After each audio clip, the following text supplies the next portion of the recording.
E aí, pessoal? Que alegria gigantesca ter vocês aqui com a gente. Hoje nós vamos embarcar juntos numa exploração maravilhosa, uma verdadeira jornada de fé, com aquele jeitinho aconchegante de livro de história, sabe? Vamos voltar muito, mas muito no tempo mesmo, para conhecer de pertinho duas pessoas incrivelmente especiais e corajosas. Então, bora lá começar?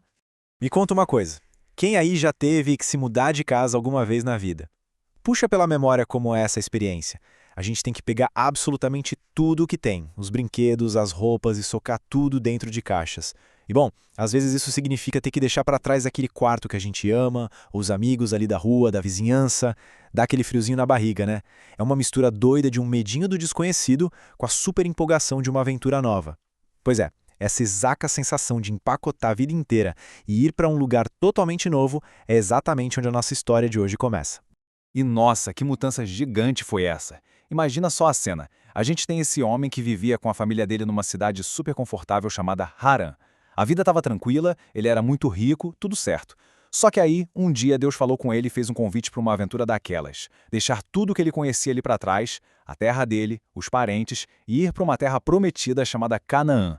O detalhe, ele não fazia a menor ideia de onde ficava esse lugar. Mas ele confiou de olhos fechados. Imagina o trabalho colossal. Não era só empacotar umas caixinhas, não. Era levar rebanhos inteiros, desmontar tendas gigantes e guiar a família todinha pelo deserto adentro. E sabe qual é a parte que me deixa literalmente de queixo caído? 75. Exatamente. Abraão tinha lá seus 75 anos de idade quando Deus fez esse chamado para a grande aventura. Muita gente nessa hora ia pensar, ah, não, imagina, já estou muito velhinho para essa correria de mudança, prefiro ficar aqui quietinho na minha cadeira de balanço. Mas não! E olha que lição fantástica a gente tira disso. Ninguém nunca é velho demais, ou jovem demais, para falar a verdade, para começar uma jornada incrível quando o coração está sendo guiado pela fé e pelo amor de Deus. A resposta dele foi rápida, pura confiança e coragem de colocar o pé na estrada. Agora, falando em novidade, o negócio não parou só no endereço novo, não. Teve até mudança de nome no meio dessa história toda. No comecinho, eles se chamavam Abrão e Sarai. Mas aí Deus, com todo o carinho do mundo, deu um presente super especial para eles. Ele mudou esses nomes, colocando umas letrinhas a mais que representavam uma promessa gigante e linda. Foi aí que eles passaram a se chamar Abraão e Sara. Sabe, quando Deus muda o nome de alguém, pode ter certeza absoluta de que tem uma missão maravilhosa e enorme vindo por aí. Então, o grande pulo do gato aqui é entender o porquê dessa mudança de nomes. E a resposta se resume a uma palavrinha bem forte: aliança. Para a gente entender melhor, pensa numa aliança como se fosse um super trato, uma promessa sagrada e totalmente inquebrável que Deus estava fazendo com eles. Com essa aliança, o nome novo, Abraão, passou a significar pai de uma multidão, e Sara virou princesa. A promessa era de que mesmo eles já tendo bastante idade e não tendo filhos ainda, eles iam se tornar os pais de uma família maravilhosamente grande, literalmente tão enorme e numerosa quanto a quantidade de estrelas brilhando lá no céu. E o jeito que essa promessa foi se tornando realidade é simplesmente brilhante. É como ver as pecinhas de um quebra-cabeça perfeito se juntando. Dá só uma olhada nessa árvore genealógica toda fofa que não parava de crescer mais. Tudo começa com Abraão e a Sara. Aí, depois de muita espera, a promessa se cumpriu e nasceu o Isaac. E Isaac significa filho do riso, porque, olha, pensa na alegria gigantesca que esse menino trouxe. Depois veio o filho dele, Jacó.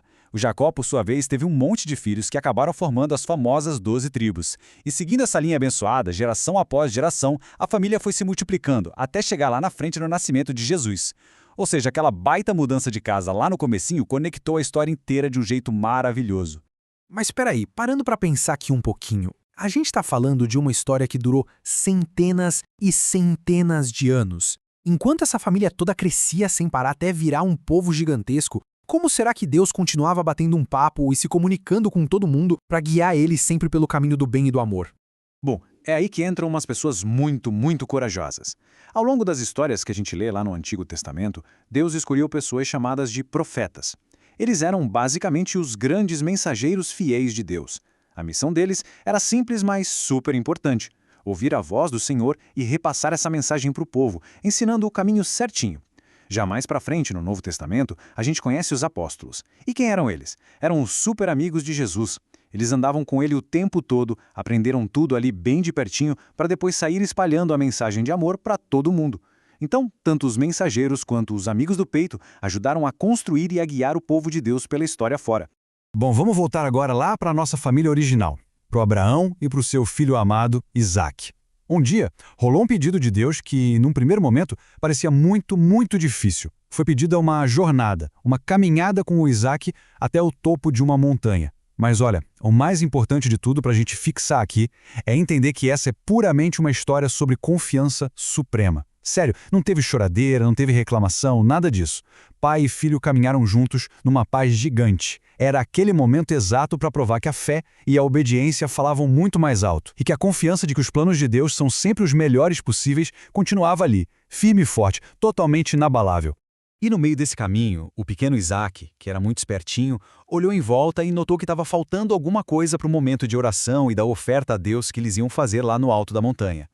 E é exatamente aí, minha gente, que entra a frase mais linda de toda essa aventura. O Abraão olhou fundo para os olhos do filho com todo aquele carinho acolhedor de pai e disse: Deus providenciará. Foi o jeito amoroso dele de dizer: ei, fica tranquilo, não precisa se preocupar de jeito nenhum, porque a confiança que ele tinha no cuidado divino era simplesmente absoluta. Ele tinha aquela certeza quentinha, lá no fundo do coração, de que tudo estava nas mãos certas e ia dar super certo. E adivinha só, que final feliz espetacular a gente tem aqui. Porque Deus é amor absoluto, gente. Ele nunca quis que nada de ruim acontecesse com o menino. A ideia toda era só ver o tamanho infinito daquele amor e daquela confiança gigantesca que a família tinha nele. Então, quando eles finalmente chegaram lá no topo, Deus enviou um anjo lindo e superprotetor que chamou Abraão e avisou que estava tudo perfeitamente bem.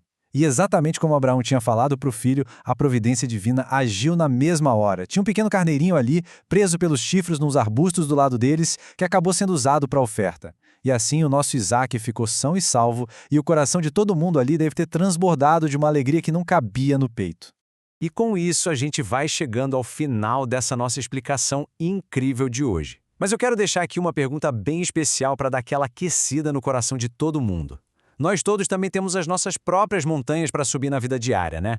Aqueles dias de mudança, de entrar numa escola nova, casa nova, ou quando bate aquele friozão na barriga diante de uma coisa que a gente não conhece e tem que encarar. A vida do Abraão e da Sara prova com todas as letras que a gente tem um grande amigo e protetor olhando por nós o tempo todo. Então, o que a gente pode fazer hoje, agora mesmo, para lembrar que mesmo quando a aventura da vida parece meio assustadora, o amor de Deus sempre vai providenciar e cuidar de tudo por nós? Vamos pensar nisso com bastante carinho? Valeu demais pela companhia sensacional de vocês em mais essa etapa e até a próxima jornada, mantendo sempre bem acesa essa vontade de aprender e descobrir coisas novas. Um abração!